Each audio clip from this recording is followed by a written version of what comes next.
Maqaa Abbaa, kan Ilmaa, kan Hafuura Qulqulluu sadan Waaqa tokko ameen. Maatiiwwan Waaqayyoo ijoolleen haadha keenya qulqulleetti Maariyaamii maqaa Waaqayyoon akkam jirtu.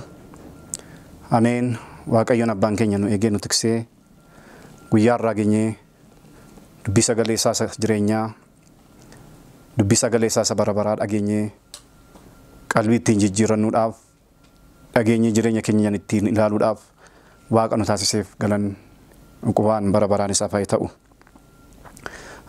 Tole saba Waaqayyoo guyyaa irraa akka hayyama uumaa keenyaatti kan waliin barannu faarsaa Daawit faarsaa 2:11 irraa sagalee jiru mata duree godhannee dubbii Waaqayyoo waliin baranna.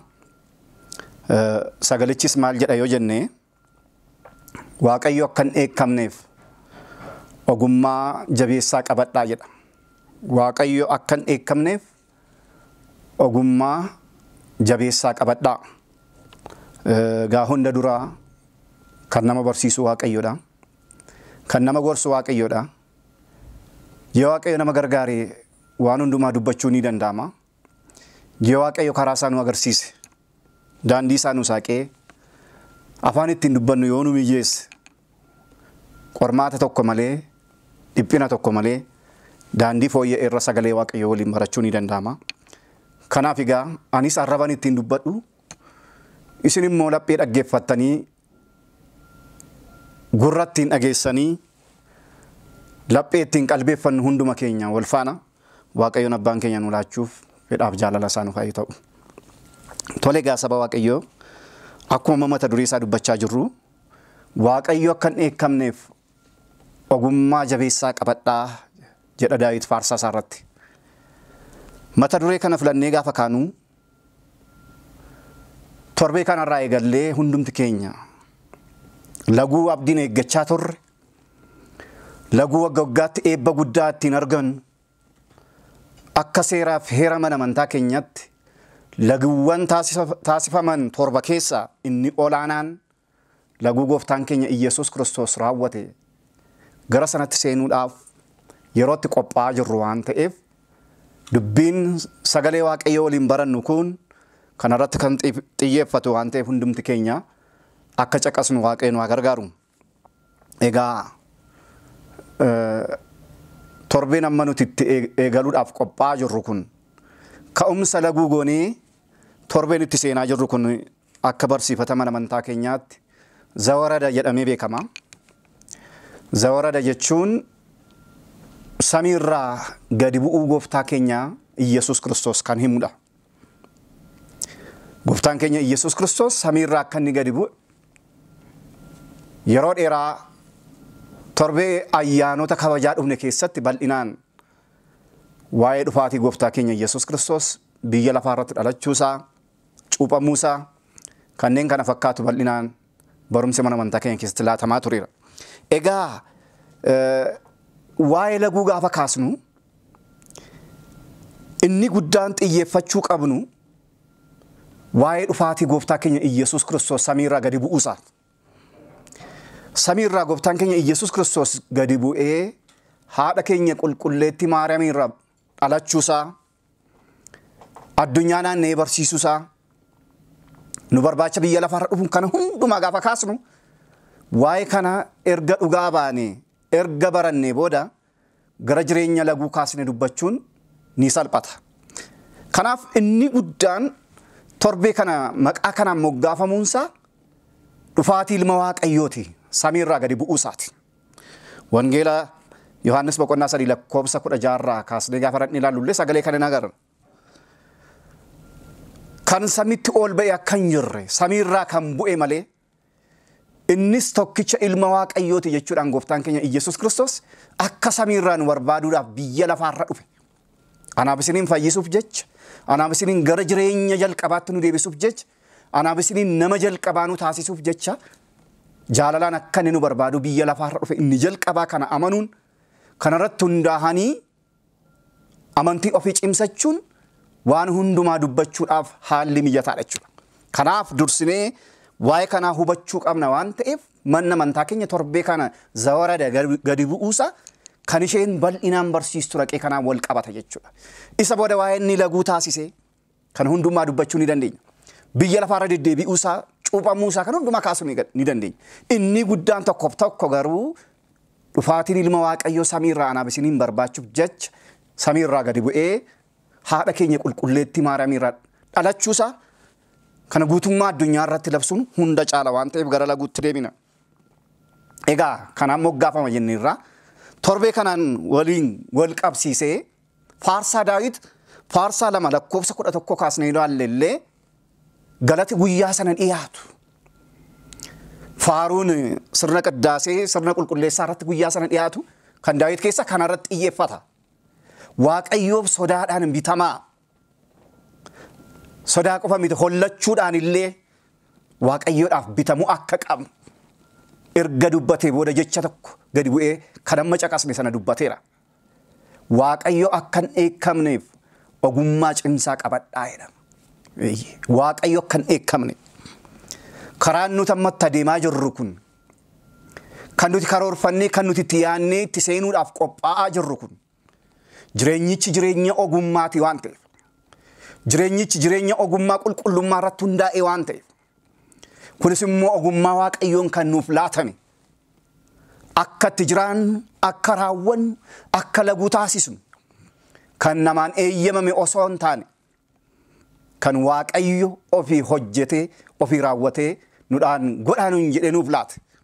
Darbee abbootiin keenya duukaa bu'oon seera isaaniitti qannoonaa isaaniitti kan isaan cimsanii jabeessanii darban.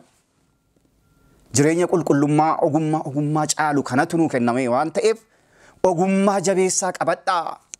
Waaqayyo akkan eekamneef sagalee jedhu arganna as keessatti jechaadha. Saba Waaqayyo.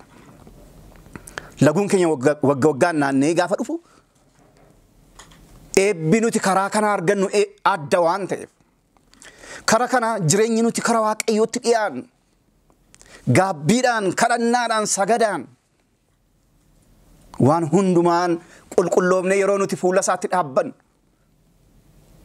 afuurri nuti keessa diddiibinu waan haddaati waan ta'eef waan eebbifamaadha waan ta'eef ogummaa hunda caalu jennee yaada tokkoon qalbii tokkoon wal faana kan nuti kanatti seennuuf kanaaf jechuudha. Egaa Waaqayyo kan eekamneef ogummaa jabeessaa qabadhaa jechuun ogummaan kun maali gaafa jennu ogummaan foonii jira. Ogummaan qulqullummaa jira kan hafuuraa jechuudha. Ogummaan foonii maali yoo jenne hundumti keenya jireenya keenya kan biyya lafaa guuttachuuf jecha kan nuti itti dhamaanu hundi kan nuti dadhabnee baanee buunu hundi jireenya waggaa muraasaaf jennee kan dadhabnu jechuudha. Jireenya baroota muraasa biyya lafaarra jiraannuuf qofa kan nuti itti dhamaanu jechuudha. Jireenyi foonii ogummaan foonii jira. Garuu kana yoo ilaalle kun hundumtuun darba. Kunis daldala ta'uu danda'a, qonna ta'uu danda'a. Egaa iccitiinsaa waa baay'eedha. Akkuma nu laatameen akka dandeettii keenyaatti kan hojjedhuu bulii, kan raawwadhuu bulii jedhee karaa Waaqayyo nutti agarsiise. Karaa nuti itti jireenya biyya lafaa kana mo'annu kun hundumtu ogummaa isa fooniiti. Ta'us garuu ogummaan foonii kun kan yerooti malee hundumtu ni darba. Dhiisnee deemna. Wanti kan keenya wanti fudhannee deemna jennee yaannu jiru. Wanti nuti fudhannee deemnu yoo jiraate fuula Waaqayyootti hojii qulqullummaa nuti harkarraa qabnu. Yaada qulqullummaa nuti qabnu waliif jireenya qulqullummaatti bobbaaneerra yoo ta'e akka sagalee Waaqayyoo jedhutti sana keessatti of eegnee qulqullummaan sana keessa jiraanneerra yoo ta'e kanatu boru Waaqayyo dura nu dhaaba. Hojii biyya lafaa keessatti hojjetanii argachuun akkuma jiru ta'e garuu waan argatan immoo kan hojii qulqullummaaf oolu kan hojii yaada gaarummaa qabuuf oolu yoo hojjetanii namoota birattis kabajanii argatu Waaqayyo birattis gatiin keenya olaanaadha. Kan akka taanu Waaqayyo hunda keenya nu gargaaru. Egaa ogummaa biyya lafaa keessatti amma dhamaanu keessatti wantoonni anaaf isiniif gaaffii ta'e yeroo maratti qoramnu yeroo baay'ee kana keessaa ba'uu kan dadhabne bara haga baraatti kan qormaata ta'e nu keessa deddeebi'u garuu waa baay'ee jira. Fakkeenyaa biyya lafaa keessatti ogummaadha jechuun dandeenyu nama ajjeesanii nama godaansisanii ogummaan hin jiru. Beekumsas miti kun. Beekumsa yaada dhala namaa keessaa madde miti kun. Yookaan karaa qajeelummaan dhalli namaa kan kalaqe miti wanta akkasii. Karaa dheekkamsaa kan dhufudha. Karaa abaarsaa kan dhufu yoo ta'e malee. Hariiroo anaaf isin akkasumas nuuf Waaqayyo gidduu jiru balleessuudhaaf kan itti karoorfanne kaane yoo ta'e malee karaa kana eebbi Waaqayyos nuun dhufu namootaaf namoota gidduuttis jaalala buusnee dabarsuu hin dandeenyu. Jaalalli guddaan akkuma fi dadhaban isa dadhabuu dadhabeef, isa fiiguu dadhabeef, isa hojjetee waa argachuu dadhabeef, isa beelee harka nutti qabe, isa daaree daaruu isaan nu dura deddeebi'u iji keenya tolaalu jechuudha. Kana irratti garaan keenya laafu yoo ta'e, garaan keenya dhiphatuuf yoo ta'e, keessi keenya gaddi nutti dhagahamu yoo ta'e, jireenya biyya lafaan itti dhamaanu kun nuudhaaf bu'aan qabu jechisiisa. Bu'aan guddaan garuu waliif yaaduudha. Waliif yaadanii waa gaarii waliif gochuudha. Ija gaariin wal ilaaluudha. Jaalala dhuga qabeessa waliif qabaachuudha. Haga kun hin jirretti waa'ee Waaqayyoos dubbachuus ta'e waa'ee mataa ofii qofa yaaduun tasa hin danda'amu. Kana keessatti yoo bobba'anii dhugumayyuu ogummaan jireenya biyya lafaa kan foonii sun maal akka ta'e hubachuu ni danda'ama. Bu'aan nuti itti dadhabnu sun bu'aansaa sun hojiin itti dadhabnu sun hundumtu bu'aansaa yoo nurra darbee kan biraaf oole malee mataa keenyaaf qofni wanta jennu kun bu'aa miti. Inni lammaffaan ogummaa afuuraati jenneerra. Ogummaan afuuraa kun waa baay'ee ammanaa bisiin qabannee kan itti deemuudhaaf qophaa'aa jiru kana. Kunis laguu ta'uu danda'a. Sagada ta'uu danda'a. Kadhannaa geggeessinu ta'uu danda'a. Balcha yookaan aarsaa nuti laannu harka qalleeyyii karaa nuti gargaaru ta'uu danda'a. Kun hundumtu walitti qabate waliin ta'eet jireenya keenya isa kiristaanummaa sana culuqsa waan ta'e miidhagsa waan ta'eef namni tokko jireenya afuuraa keessatti guddachuu isaatiif mallattoon kana jechuudha. Kanaaf kana jabeessaa qabadhaadha sagalee Waaqayyoo. Waaqayyo akkan dheekkamneef. Dheekkamsi Waaqayyo waa baay'ee of keessaa qaba. Balaa qabaachuu danda'a. Umuriin gabaabbachuu ta'uu danda'a. Eebba dhabuu ta'uu danda'a. Dhala dhabuu ta'uu danda'a. Kan hundumaa tarreessinee hin fidne. Garuu Waaqayyo akkan dheekkamneef ogummaa jabeessaa qabadhaa jedha sagalee Waaqayyo. Ogummaa kanatti nurraa barbaachisa jechuudha. Laguun keenya ogummaan eegaluu qaba. Waa'ee Waaqayyo ma dubbannetti. Maaliif hojii isaa keessatti inni wanti nama dinqisiisu osoo ofii raawwatiin kana raawwadhaa wanta inni nuun jedhe tokko hin jiru. Waan nu ajaju hunda raawwateera. Waan nu ajaju hundumaa gooftaan dursee raawwateeti. Akka hojiitti gallu kan inni nu godhe. Lagadhaa gaafa nuun jedhu jalqaba laguu taasise. Tarii laguun wal qabate namoonni yaada adda addaa kaasan bara keenya kana jiru. Maal barbaachisa? Innoo takkaanuu laguunuuf godhee deemeera. Innoo laguunuuf taasisee sokkeera nuti maaliif laguu yookaan tsooma kana geggeessina kan jedhanii yaada gowwummaadhaan kan dubbatanii baay'een jiru. Hin hubanne malee gooftaan keenya fayyisaan keenya Yesuus Kiristoos gaafa inni biyya lafaarra deddeebi'aa ture bartoonni bara tokko gaaffii kana gaafataniiru. Maali namoonni gaafa gaafatan maal jedhanii? Maal bartoonni kee laguu kanan taasisanii laguun taasisanii gaafa isaan gaafatan maal jedhe gooftaan? Misirroon amma duukaa jirutti warri miinzeen laguun godhanii laguun taasisanii yeroo inni dhufee isaanirraa fudhatamuu jira. Yeroo sana laguu kana ni geggeessu jedha. Egaa laguun gama tokkoon gaddaa wajjin naqii wal qabata. Namni laguu geggeessu waa'ee jireenya isaa, waa'ee dhiphina isaa, hojii cubbuu raawwate hunda kan keessatti yaadatee qalbeeffatee fuula Waaqayyootti ittiin imimmaaniin dhiyaatudha waan ta'eef. Laguun gaddaa wajjin naqii kan gooftaa waliin qabsiisee barsiise kanaaf. Kanaaf laguu kana keessa jiraachuun ogummaa Waaqayyoo qabachuun barbaachisaadha jechuudha. Karaa Waaqayyoo nutti agarsiisee deemuu barbaachisaadha jechuudha. Taasisaa kan inni nuun jedhe gochuu qabna. Amma yeroo baay'ee jireenya keenya keessatti wanti guddaan barmaatileedhaan raawwanna wantoota. Wanti barmaatileen raawwatan immoo dhumisaan miidhagu. Namuma laallee kan raawwannu jira. Namni laguu godheef tsoomeef kan tsooman jiru. Kana miti wanti guddaan tsooma duukaa jaalalli mul'achuu qaba. Tsooma duukaa waliif yaadu waliif gadduun jiraachuu qaba. Iji waan hamaa laalu gurri waan hamaa dhagahuurraa afaan jechaan barbaachisne dubbachuurraa. Kun hundi amma of hin qusannetti amma kanarraa of hin eegnetti ani laguunan geggeessaa lagu guddaa gooftaa kana irratti hirmaadheerra jennee afaan dubbachuun keenya kun qofti hiikan qabu yoo qulqullummaadhaan keessa jiraatanidha. Sirriitti gatiin keenya akka nuuf laatamu eebba akkatti argan hubannee yoo keessa seennee hojjenne malee minaan irraa qofa of dhorkuuni hiika laguu jedhamu nuuf hin laatu. Kanaaf gama biraatiin namoonni waa'ee sila akkuma jenne maaliif innoo tsoomeeraa nuti maaliif tsoomna yaada jedhu kun namoonni yaada akkasiif keessaa qabna ofitti deebinee fagaafannu maal jechuudha? Jireenya fooniin caalsifadhe moo jireenya hafuuraatu naa caalee jennee yaaduun barbaachisaadha. Jireenya hafuuraa caala moo kan foonii caala?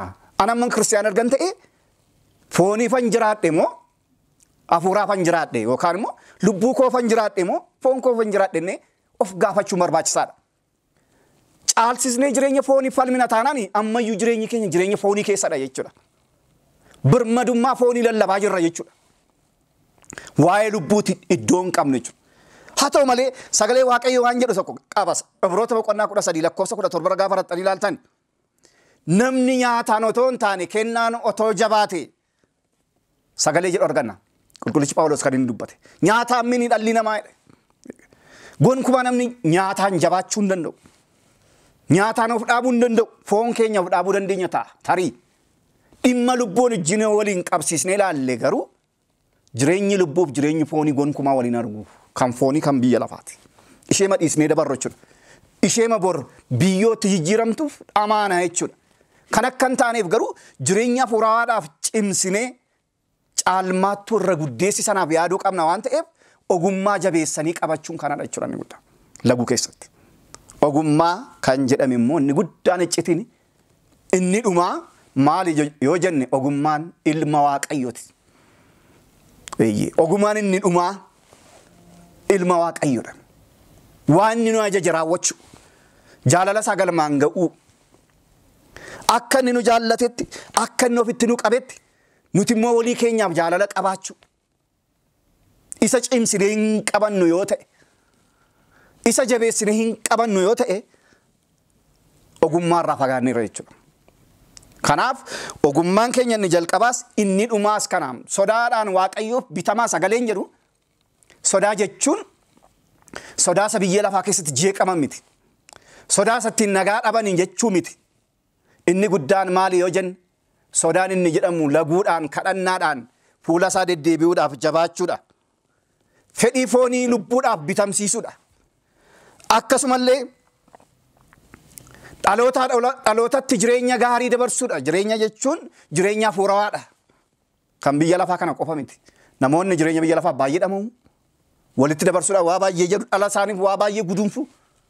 Karaa Waaqayyoo sagalee Waaqayyoo isa jireenyaa isa fayyina sana garuu kan gudunfee darbu muraasadha. Kanaaf ogummaa kana keessa deddeebi'uudhaaf inni guddaan jireenya foonii jireenya lubbuuf akka isheen abboomamtu laguudhaaf akka isheen bitamtu akka isheen of qusattu namni jireenya foonii irraati agga tokko gara hafuuraatti of qabu guyyaadhaa guyyaatti jireenya hafuuraansaa sun lalisaa deema cimaa deema guddachaa deema dagaagaa deema haguma irraa fagaachaa deemnetti immoo ammuma fooniif caalsisnee jireenya fooniif dhiphachaa deemne sanatti immoo jireenya hafuuraa keenya immoo bakka dhabaa deema quucaraa deema. Kana jedhamu irraa Waaqayyoon keenya nu baraaru. Jireenya quucaraa hafuuraa qabatanii deemudha. Jireenya waggaa waggatti hafuuraadhaan guddina hin argamsiisne hafuuraadhaan fooyya'ee kan hin argamne sana jedhamu irraa Waaqayyoon keenya nu eegu. Arra tokkoon keenya kan nu qoru kana. Hin dhageenya sagalee Waaqayyoo hin baranna nutti himamaa. Wanti nuti hin dhageenye hin jiru. Garuu naannawni iddooma sana jirra. Guddina hafuuraatiin garuu hagas fagaannee hin deemne ammi nutti himameef ammi nuti jijjiiramne argamne gonkumaa waliin gitu. Tarii wal gitu yoo baate illee amma tokko guddachuudhaaf gara sanatti tarkaanfachuun waan jiru kun mataansaa nu harkaa badee kun mataansaa nu harkaa ce'ee yeroo baay'ee hojiin nuti agarsiisu waan nuti dubbannu haalli adeemsi keenya hundumtuu jireenya hafuuraa wajjin kan wal qabate miti.